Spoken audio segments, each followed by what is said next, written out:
I'm Meenakshi Vyani and welcome to my channel #Meenakshi Tutorials #। मैं last class में अपने maths के बारे में मैं आपको करवा रही थी, मेंस्ट्रुएशन करवा रही थी मैथ्स में, जो कि आजकल पता नहीं क्यों बहुत ज़्यादा प्रॉब्लम हो रही है बच्चों को मेंस्ट्रुएशन समझने में। So I would not waste much of the time because already it's a very lengthy chapter, तो आगे मैं कंटिन्यू करना चाहती हूँ। मैंने आपको बेसिक्स बताए थे कि कैसे हम लेंथ ब्रेड हाइट और ये सब चीज़ें लेते हैं, कैसे हम एरिया ऑफ फोर वॉल्स निकालते हैं, उसको कैसे हम कंटिन्यू करते हैं। So now I will continue further with a few questions related to that. जैसे अगर मान लीजिए आपको लेंथ और ब्रेथ दे रखा है, किसी एक रेशियो में दे रखा है। सपोज करिए कि लेंथ इज टू ब्रेथ आपको 5:3 के रेशियो में दे रखा है। एक क्वेश्चन ऐसे ही बता रही हूँ रैंडमली पिक करके। और फेंसिंग का कॉस्ट आपको दे रखा है 24 पर मीटर के हिसाब से। कॉस्ट ऑफ फेंसिंग कितना है? Cost of fencing is equal to ₹24 per metre. इसका क्या मतलब हुआ? इसका मतलब ₹24 फॉर 1 मीटर। फाइन। आगे हमें क्वेश्चन में दे रखा है कि 9600 रुपीज उसके टोटल लगे फेंसिंग में, तो यानी कि ₹1 कितने के लिए लगेगा? 1/24 मीटर के लिए। तो 9600 रुपीज कितने के लिए लगेगा? 1/24 इंटू 9600। ये कितना होगा जी बताइए आप लोग? 9600 डिवाइडेड बाय 24 यानी कि ये हो जाएगा 2900। I think I am let me see. So 9600 yes it will be 400 sorry, तो ये हो जाएगा हमारा 400। तो मेरा ये पेरीमीटर आ गया 400। अब जब ये रेशियो में दे रखा होता है तो लेंथ को ले लेंगे 5x और ब्रेथ को ले लेंगे 3x, तो यानी कि twice of 5x plus 3x is equal to 400। तो twice of 8x is equal to 400 है, तो 16x इक्वल टू 400 है। तो x कितना हो जाएगा? 400 डिवाइडेड बाय 16, 4 4 जा 400 एंड 4 25 जा। x की वैल्यू कितनी हो गई हमारे पास? 25। तो अब इससे लेंथ और ब्रेथ इजीली निकल जाएगा। लेंथ कितना हो जाएगा? 5x है, 5 इंटू 25 125।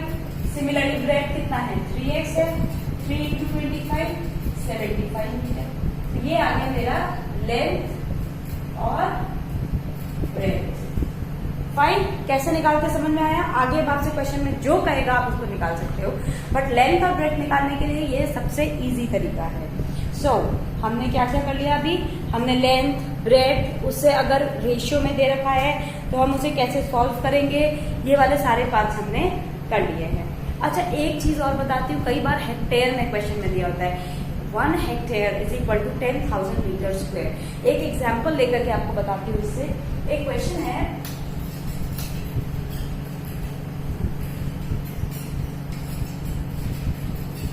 उन्होंने कहा है कि area of square plot area of square field is half hectare.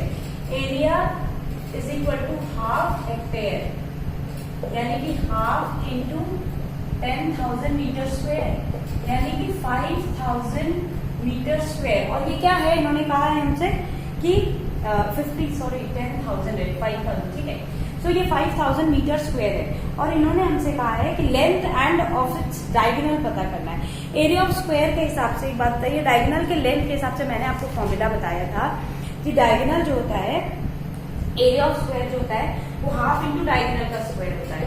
तो हाफ इंटू डी स्क्वायर अगर 5,000 है तो डी स्क्वायर कितना हो जाएगा? 5,000 इंटू 2 यानी कि वंस अगेन 10,000। तो डी कैसे निकालेंगे? √10,000। मैंने आपको क्या बताया था? 2 में से 1 निकालते हैं, यानी कि 100 इंटू 100, 10,000 का मतलब 200 होता है, तो इन 2 में से हम 100 निकालेंगे, तो यानी कि मेरा डायगोनल कितना हो गया? 100 हो गया। तो इस तरीके से हम इसको निकालते होते हैं। ठीक, तो आपको बस फॉर्मूले अगर थोड़े बहुत याद हैं तो वो ज्यादा बेटर होगा इसको सॉल्व करने के लिए, आपको ज्यादा इजी पड़ेगा वो करने में। एक और रैंडमली क्वेश्चन यहाँ पे किया हुआ है कि एरिया ऑफ 4 वॉल्स हमें 77 मीटर स्क्वायर दे रखा है। एरिया ऑफ 4 वॉल्स क्या होता है? 2HL plus B। 2HL plus B हमें कितना दे रखा है? 77 मीटर स्क्वायर, ठीक है। और आगे अभी इन्होंने क्या दिया है कि लेंथ और ब्रेथ जो है वो भी हमें गिवन है। लेंथ हमें गिवन है 7.5 मीटर और ब्रेथ गिवन है 3.5 मीटर की। हमको length of the room, height of the room पता करना है। देखिए सब कुछ गिवन है, सिर्फ एक अननोन है, यानी कि इसमें आपका सिंप्लीफिकेशन सही होगा और कुछ खास नहीं है। 2h को ऐसे कर देते हैं, 7.5 प्लस 3.5, एल और बी की हमने वैल्यू निकाली थी, वो 77 है। तो 2h इंटू ये कितना हो गया 11 इज इक्वल टू 77। इसको मल्टीप्लाई करने के लफड़े में ही मत पड़ो आप। 77 डिवाइडेड बाई 2 और 11 दोनों यहाँ मल्टीप्लाई में है। हमारे रूल्स ऑफ सिंप्लीफिकेशन के हिसाब से जो इज इक्वल टू भी इधर मल्टीप्लिकेशन में होता है, जब वो इधर से इधर जाता है तो किसमें जाता है, डिविजन में।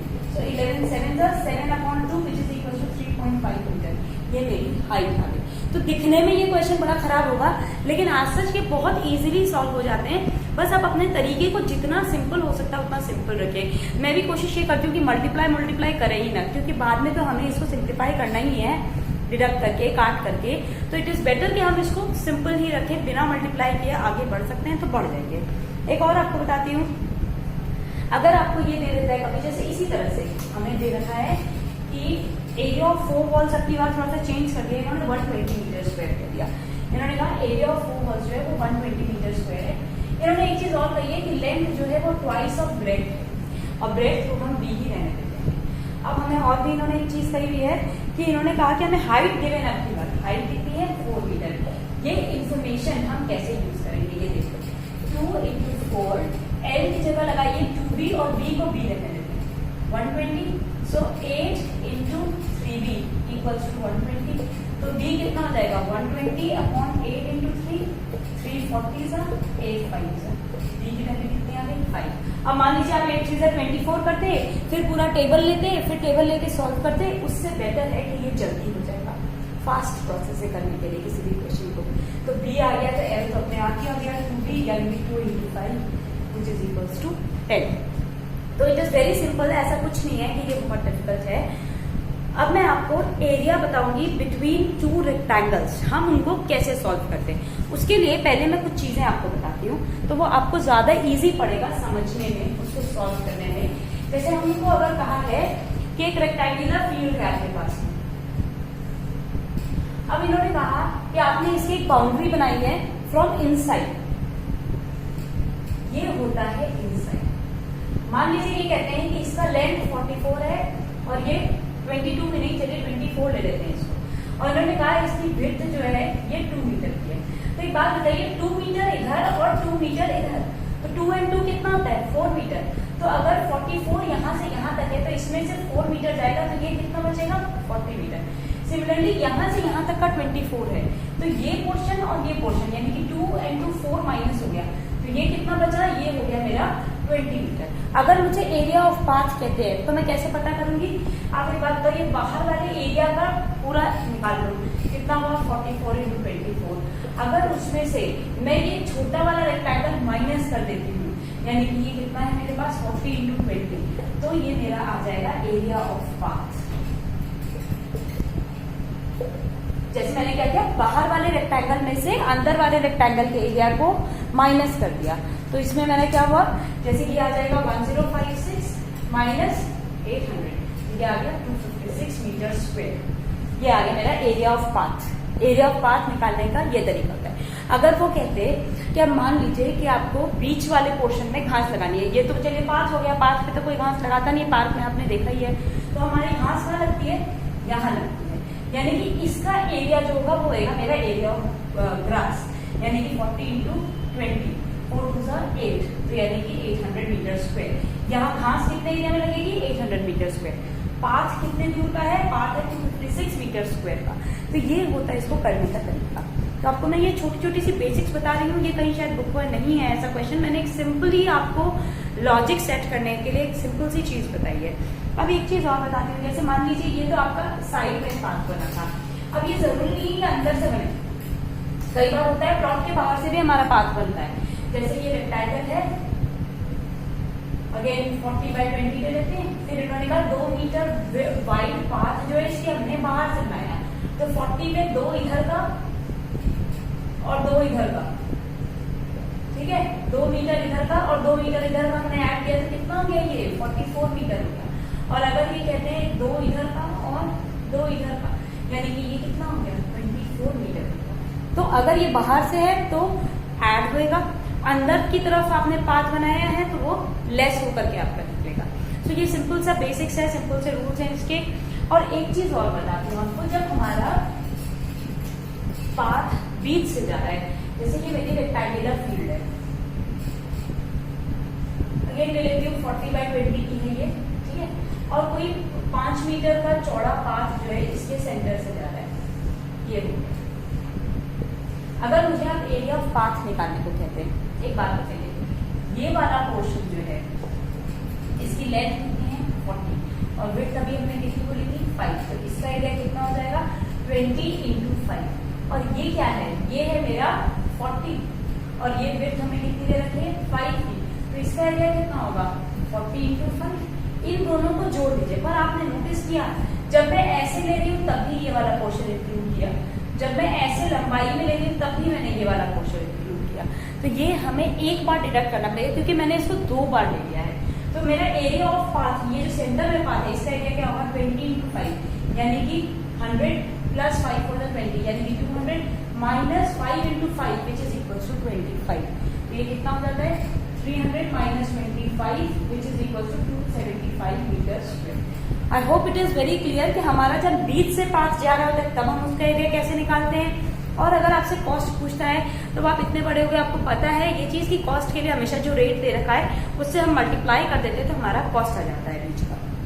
सो let me take some difficult questions for you all so that अगर आपको ना भी क्लियर हो कोई पार्ट या कोई चीज नहीं समझ में आई है तो वो आपको बिल्कुल अच्छे से क्लियर हो जाए।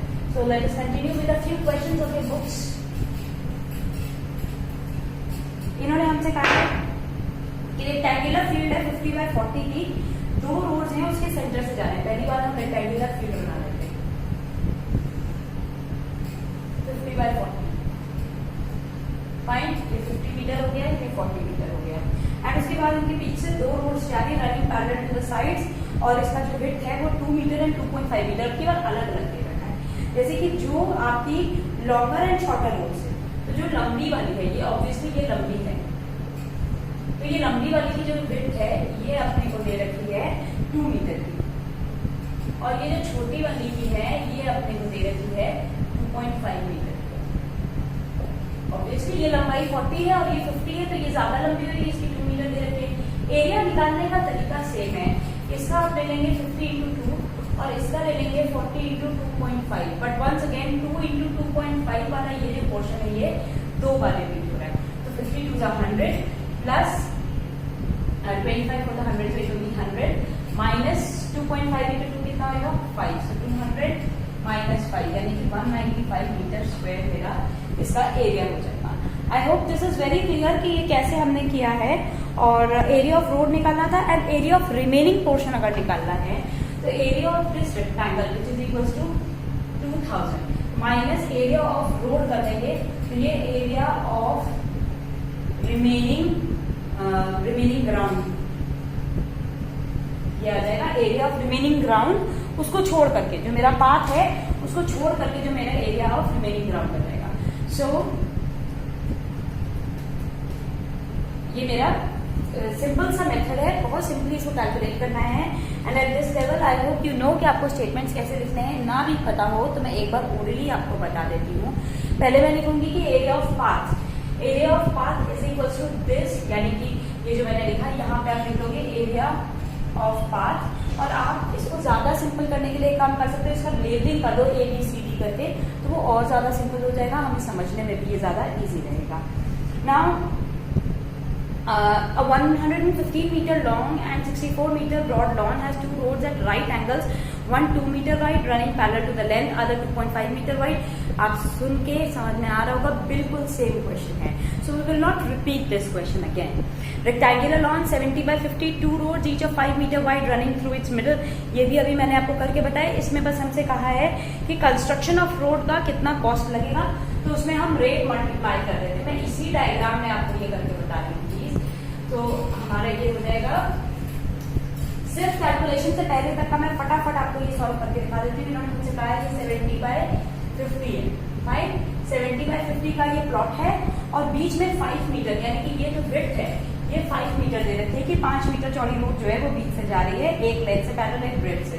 तो एरिया ऑफ रोड कितना आएगा, area of road is equals to 70 into 5 plus 50 into 5 minus 5 into 5. As I have told you, ये बीच वाला पोर्शन 2 बार हो जाता है, तो इसको एक बार हमें हटाना पड़ रहा है. So it is 350 plus 250 minus 25 which is equal to 600 minus 25 which is equal to 575 meter square. अब इन्होंने हमसे कॉस्ट ऑफ कंस्ट्रक्शन भी पूछा है. So cost of constructing road भी लिख देना आप, which is equal to 575 into जो हमें रेट दे रखा है, इन्होंने दे रखा है 120 पर मीटर स्क्वायर. So 575 into 120 हम करेंगे तो ये मेरा आंसर आ जाएगा 69,000 रुपीज. 69,000 रुपीज मेरा इसका कंस्ट्रक्शन में लगा, इस रोड को बनाने में लगा है. स्कूल हॉल है which is 22 metre long, 15.5 metre broad. Carpet लगाना है आपको inside the hall, levelling all around the margin of, leaving all around the margin of 75 centimetre. So from the walls. अच्छा देखिए इसका ना पहले आप क्वेश्चन का एक लॉजिक सेट करिए कि हमें क्या समझा रहा है क्वेश्चन. ये हमसे कह रहे हैं, ये रहा मेरा रूम. चलिए स्कूल का जो एक रूम था ऑडिटोरियम, इसमें आप ऑब्वियसली पूरे किनारे तक नहीं लगा रहे हो.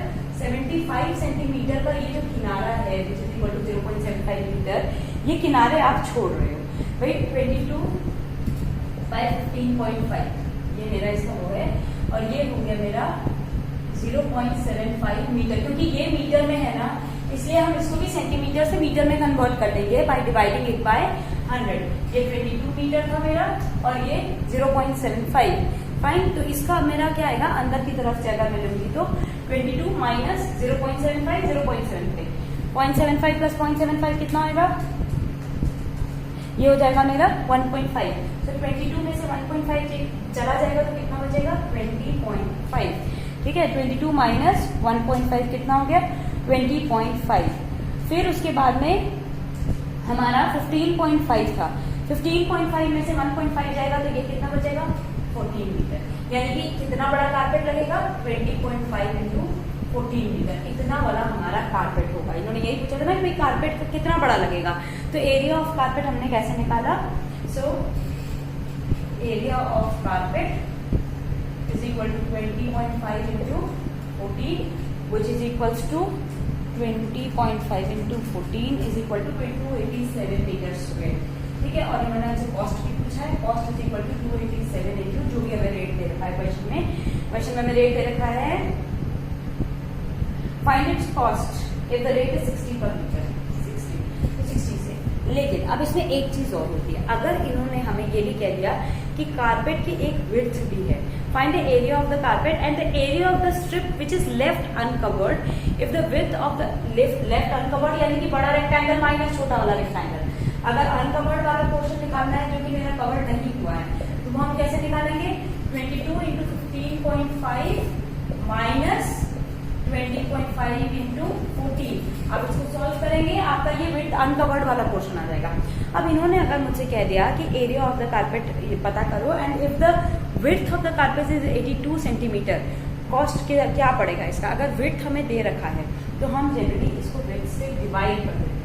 डिवाइडेड बाय 52 जितना भी कहा है मुझे, या 82 डिवाइडेड बाय 82 हम इसको कर देंगे. तो ये मेरा आंसर. हमें विड्थ दे रखा है 82 पर 82 सेंटीमीटर है, तो इसको 0.82 करेंगे और फिर ये जो आएगा 0.82 से डिवाइड करने के बाद 60 से मल्टीप्लाई करेंगे. तो ये मेरा आएगा 21,000 रुपीज. ये मेरा पड़ेगा कॉस्ट. अगर विड्थ नहीं दिया होता तो मैं डायरेक्ट मल्टीप्लाई करती. विड्थ दे रखा है तो divided by width multiplied by cost. तो this is the way of doing this question. I think बाकी के क्वेश्चंस काफी सिंपल हैं, but still if you have any doubt you can ask me in the comment section of my channel and you are always welcome to take your doubts any time and I am sure I am going to reply you. I am 100% telling you कि आपका question का solution आपको जरूर मिलेगा in my next video. So please do like, share and subscribe my channel. Thank you.